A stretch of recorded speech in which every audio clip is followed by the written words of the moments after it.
నీకు ఏం ఒప్పందం అని కవితని అడుగుతుంది. మనం అడిగే అవకాశం లేదు. వాళ్ళ సొంత కూతురే అడుగుతోంది. ఇలా కేటీఆర్ గారు అంటా ఉన్నారు. కేటీఆర్ ఏమంటున్నాడు?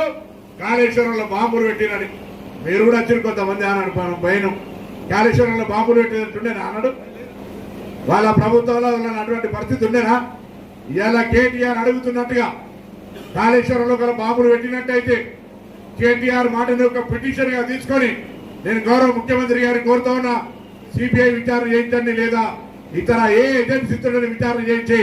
ఎందుకంటే కాంగ్రెస్ పార్టీపై అపనిందం మోపుతా ఉన్నాడు. అధికారంలో ఉన్నది వాళ్ళు.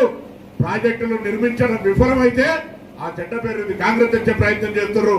కాంగ్రెస్ ప్రాజెక్టులు నిర్మిస్తుంది, కాంగ్రెస్ ప్రాజెక్టులను కూలగొట్టదు. ఇది కాంగ్రెస్ చరిత్ర అనే మాటని సందర్భంగా మనవి చేస్తూ నేను ముఖ్యమంత్రి గారిని అందరి చప్పట్ల ద్వారా కోరుతా ఉన్నా, ఆ మాటల్ని విచారణకు ఆదేశించండి, లేదా కేటీఆర్ ఆ మాటలు ఉపసంహరించుకోవాలని డిమాండ్ చేస్తూ మరొకసారి రాబోయే స్థానిక సంస్థల ఎన్నికల్లో